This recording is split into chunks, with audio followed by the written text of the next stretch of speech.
Welcome to Encounter Grace, where we come face to face with God's work in the world for our good. Join host Jason McKnight as we explore practical issues of community, theology, and leadership in everyday life. Welcome, everyone. Thank you so much for joining us at another episode of Encounter Grace. My name is Ben Hendricks. I'm the student pastor here at Grace.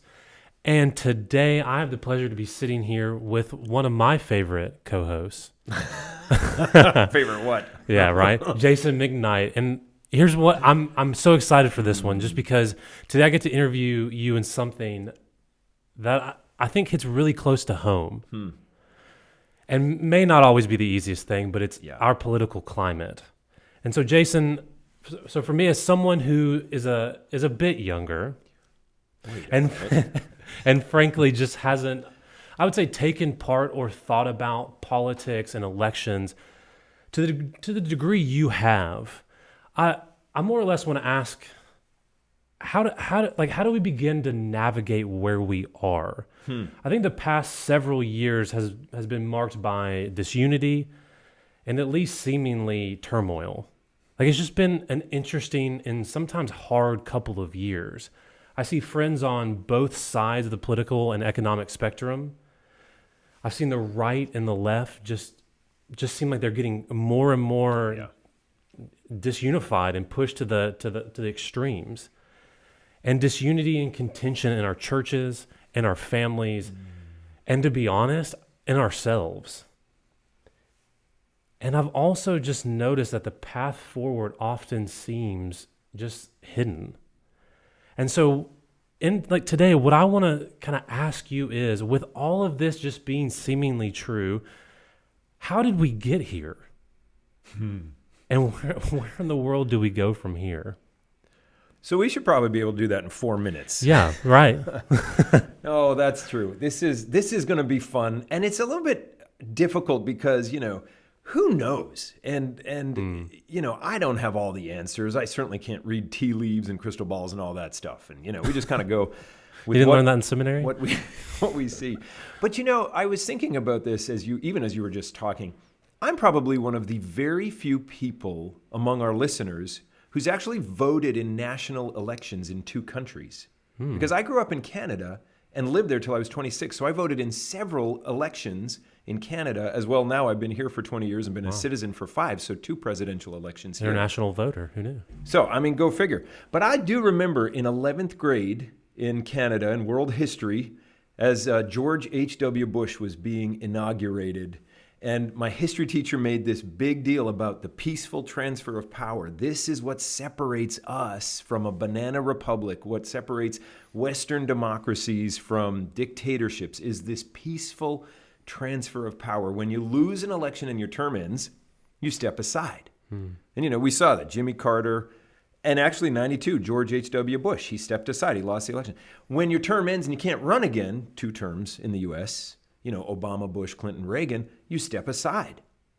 And this was, so back in 11th grade, this idea of peaceful transfer of power, once again, just a few weeks ago on January 20th, we saw this play out, the peaceful transfer of power from one president, one administration to the next. But even this freedom-guarding tradition has not escaped unscathed in our year, and this 5-year experiment that we've all lived through. So here's what I thought maybe we could do is kind of do a little post-mortem on the Trump era. And and it's not been gone that long, but I think there's a sense that a lot of us need some closure because, like you, friends of mine voted Biden, voted Trump. Some of them excitedly for either one, and some of them kind of nervously or gritting their teeth or, man, it's the lesser of 2 evils or the evil of 2 lessers or all that kind of stuff. And I don't think any of us really anticipated the shenanigans that happened since November 3rd. Yeah. And I think we're kind of all left with this. A good amount of Trump voters are left wondering, was he always that crazy? And a whole bunch of Biden voters are saying, Trump was always that crazy. Why didn't you get it? Yeah, there seems to be so many different understandings of who Trump is. So I think the question is, right off the bat, who do you think Trump is? And yeah, the story is interesting. Like it's his background is completely unlike any president we've had before. A casino owner, a TV entertainer, real estate mogul, self-promoter, like Trump, all of this. You know, twice divorced, womanizer, political party switching. Was he Democrat, Republican? You know, back and generally just a larger than life character. How else was he different and unlike any other kind of previous? Well, the tweet stuff, you know, he used that platform and overused it. Yeah. And in one sense, it allowed him to get his message out. And in another sense, we saw a lot of stuff we never wanted to see from an elected public official. His bull in a china shop demeanor in public settings. You know, he just, you could read about it in his book. I never read his book, The Art of the Deal, but, you know, everybody talked about it. How his whole point was to keep people off balance so that he could make a better deal. Well, it may work and it may not. It got some things done and it got other things not done. Yeah.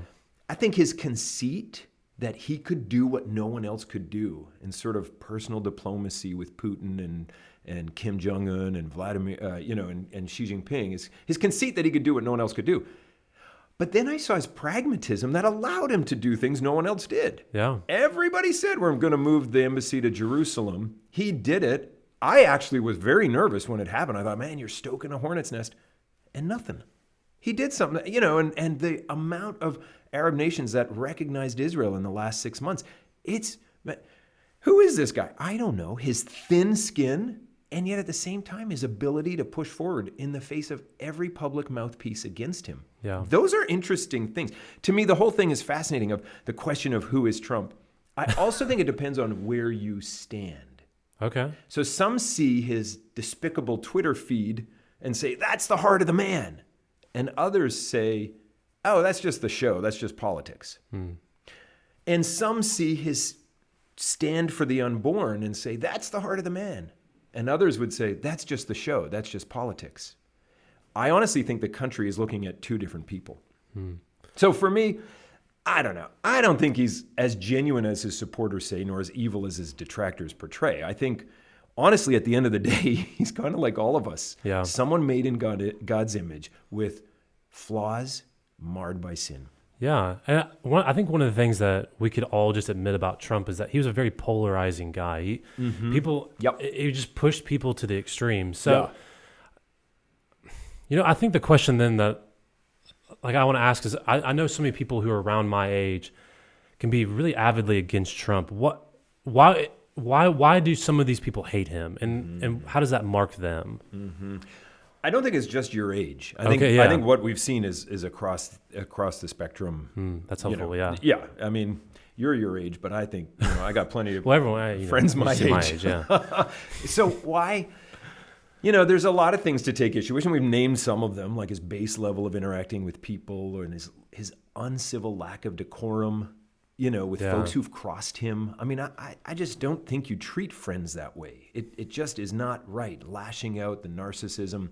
You know, we can go on, but we don't want to, I don't want to be beating up a piñata, but I'm trying to sort of, there are things.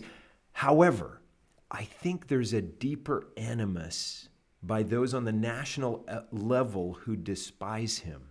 And my take of it is this. He humiliated them. And they want to get back at him. And I'm not, don't take that to say, and so there's this vast conspiracy in QAnon. That stuff is trash. It's just awful. But they want to get back at him. When he first started to run in 2015, I think the press decided that he was just a cartoon character and you just didn't have to take him seriously. And that you should never give him the benefit of the doubt. And, he is crass and boorish and he is a bit of a cartoon character. But you should always take someone seriously when they're running for office. That's probably true. But I think they said, he's not ever going to win. Let's not indulge him. Yeah. Except I think they loved the ratings. And so there's a little bit of, wait a minute, he's earning us money, but we can't like him. And, blah, blah, blah. And it seemed to me that big media extended him zero goodwill, which cycled into his own narrative, his own sense that he's the center of everything and that everyone's against me, I'll show them, I'll win. And the game was afoot. When he actually beat Hillary Clinton, I think the Democrats a large part of them, or maybe the central, I can't speak for every elected member of Congress, but I just think the center core of the Democrats, the core of who they are, and the folks on the left, I think they came unhinged. How did we lose to this cartoon character? And how on earth could we, the press, have gotten it so wrong? Because you remember the polls, everything was saying it was a Hillary win. And I think that victory propelled two different things. So on the one hand, a resistance to all things Trump, and on the other hand, a resurgence of progressivism. And let me explain both of those. On the one hand, resistance.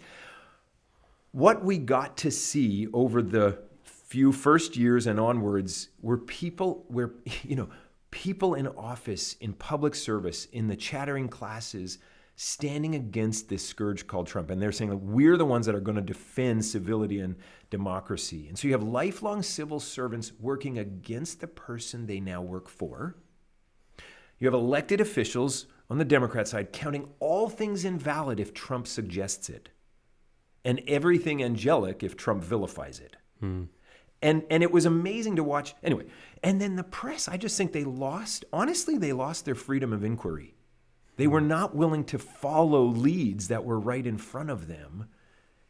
There was real resistance to this guy called Trump, who now happened to sit in the Oval Office. Now, I say resistance. I want to say something on the side here, and this is me. Of course, the whole thing is me. I don't buy the claims that the election was stolen. So I could be wrong, and it could all come out later. I don't buy them. Because after the election, Trump did what he was supposed to do if he felt legitimately cheated. He's supposed to file lawsuits. That's how you settle things in this country. So the sheer number of lawsuits that he filed in several states, the fact that none of them gained any ground, in many cases presided over by judges he appointed, and the fact that voting is a state-by-state issue, the rules of voting and the protocols of voting, and even as we famously saw in Georgia, the governor and the secretary of state are both Republicans. They have no desire for the Democrats to win. I just don't see enough of a conspiracy, or at all a conspiracy. I don't see enough lost votes or missed votes that would overturn the election. I can't say the whole thing was perfectly pristine and without, but you can't say that on any of them. The point is, was there enough wrong to overturn the entire election and change? I don't know. He kept losing these lawsuits, and he needed to abide by them because that's the rules of the game. You can't, and I think he could have said, hey, we gave it our all and we lost, and he would have won respect. Anyway, so voter fraud, it was not on to my watching what I've seen, it just does not look like it was on the scale to have overturned the election. However, I do see the resistance to Trump at every point over his years in office, there's no doubt. And I think another reason why there was resistance, why people had such animus, not only had he humiliated them and had the gall to win back in 2016, but he tweaked them every time he could. He was a poor winner. It's bad enough to be a poor loser. You don't want to be a poor winner. So he'd call names at press conferences, and it's so embarrassing. I remember when our friend was running for Congress and somebody said, in a public forum, what do you think about, how to, and she said, I love his policies, but I would never want my sons to tweet like that. I'm like, that's exactly it. That's right. That's exactly it. So anyway, how to win friends and influence people. Yeah, that was not that. Okay, so resistance. And he kind of tweaked folks who were against him and for him at times. And the other thing it propelled was a resurgence of progressives. So we live in a free society where you're allowed to think what you want and say what you want, and this is good. Like, fight to the death for freedom of expression. Yeah. And let's hope we still have it in 6 months. Amen. By the way, which we'll do a podcast on that. But I don't think progressivism is the way to run a country. I'm allowed to say it. I'm allowed to think it. But guess what? Person over here is allowed to think it is. Yeah. And allowed to say it is. So anyway, my sense is that in the eyes of more and more people, especially big media and even in the Democratic Party, this radical orange man needed an even more radical response. That should have been the title, man. I think it allowed, I think it drove them to more radical thinking. How are we going to get rid of him? And it just gave a platform for the Bernie Sanders, Elizabeth Warren, Alexandria Ocasio-Cortez, and all these folks. So again, I don't think they're on the right track as to how to run a country. They probably have a good idea here or there. In general, I just don't think it is. But you're allowed to disagree with me. That's okay. Yeah. You know, we live in a free country. That's why you don't want speed and efficiency in lawmaking. What? I think you want it to take a long time and be cumbersome and like sausage making back there in the halls of Congress, because it's more democratic that way. Yeah. I mean, you just don't want speed in governing. That leads to tyranny every time. And I mean, I think that makes the most sense when you look back to really the writings of the founding fathers. Like it looked like there were intentional speed bumps along the way to make sure everything did take its time. Yeah, you're exactly right. So I love that. Propelled by two things: a resistance to all things Trump, resurgence of the progressives. I just find that helpful. Okay, so that's the people who hate Trump, right? Like, who are not all my age, but just kind of across the board. So on the other side are the people who liked him, who can get raked through the coals, I think, a lot. It's true. Because I think you're right. Like he is so much of a caricature in a way, which is probably why that resurgence of the progressives have. Like, it's easy to stand against the caricature and say everyone's that, who stands with him. Mm-hmm. So who liked him? Why did they like him? Yeah. And what does that mean for them? Yeah, like basically, who are Hillary's deplorables? I mean, you want to say it like that. Like, who are these? Look,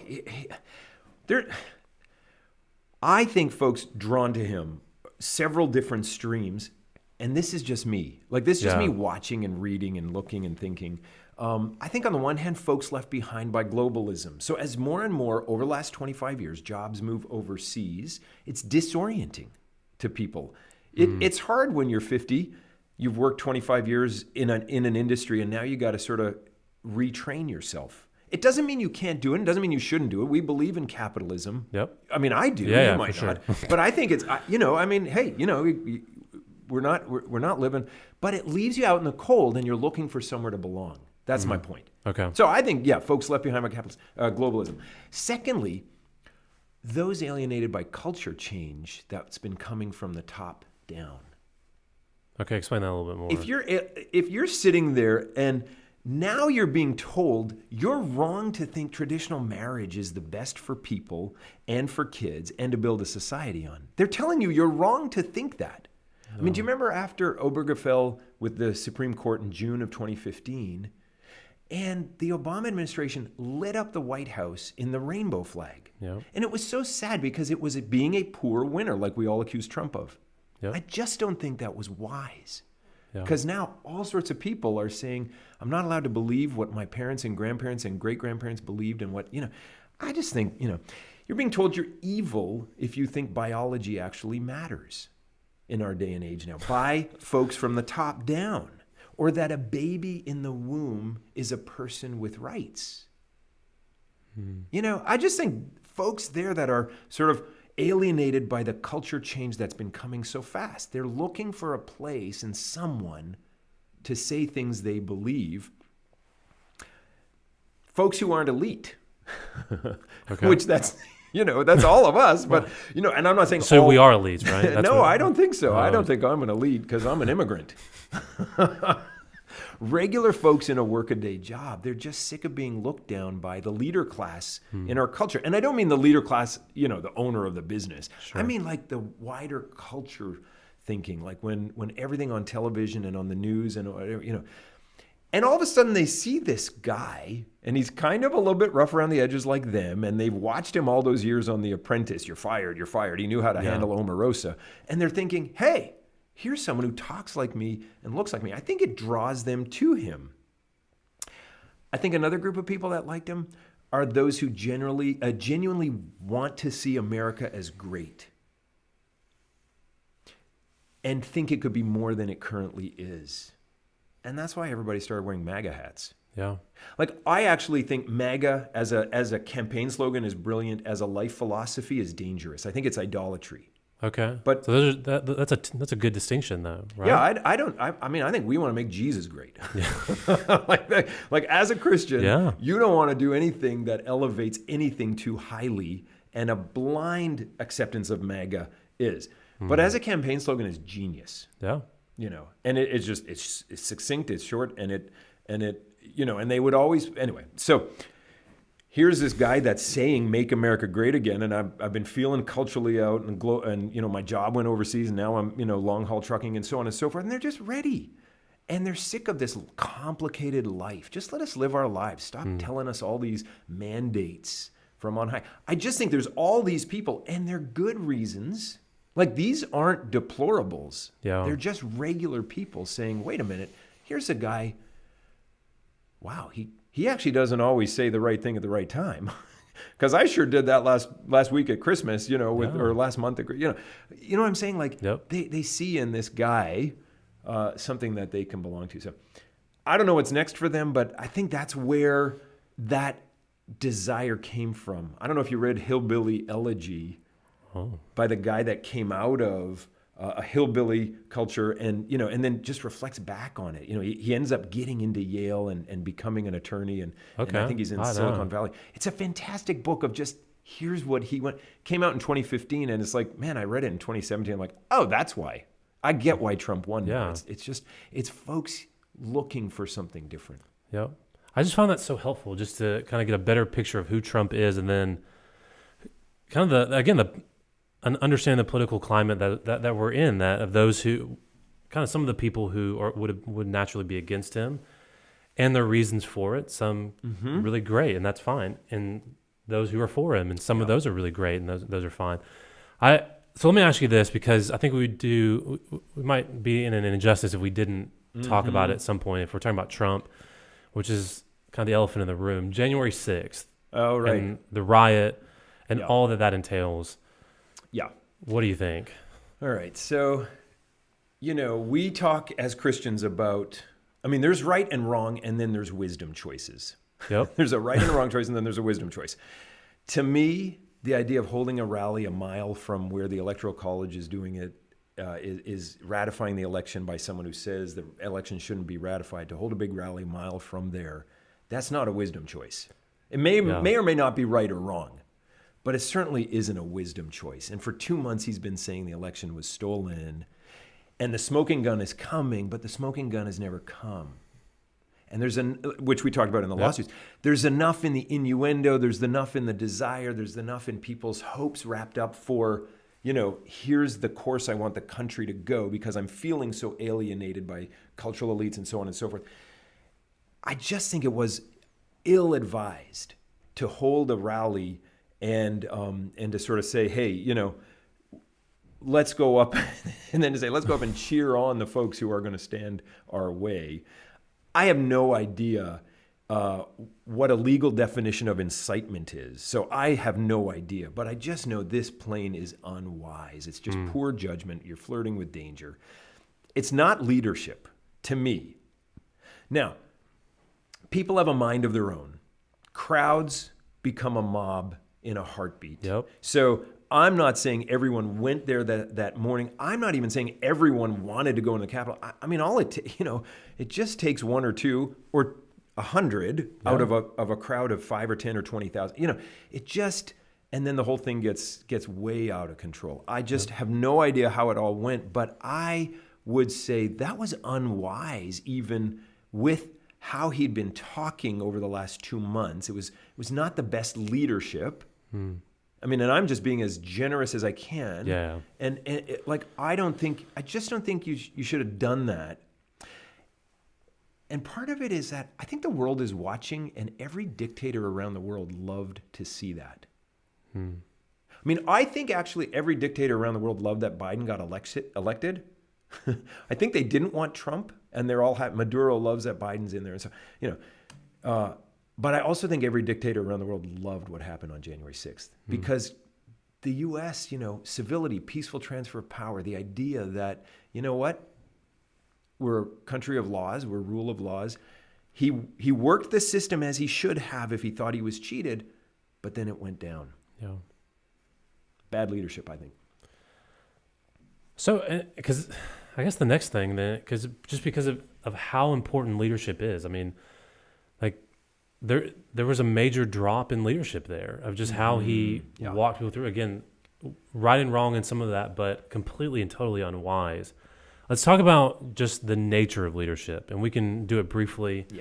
As I think we look forward just to what's next. I think good leaders, great leaders, there's two sides of it. Just in a general secular sense. Like I'm not talking church leaders, although it applies there, but I just think leadership principles. On the one hand, they're supposed to bring calm and hope and truth. And on the other hand, they're supposed to help people grasp the opportunities before them. So you bring calm and hope and truth, and you help people grasp the opportunities before them.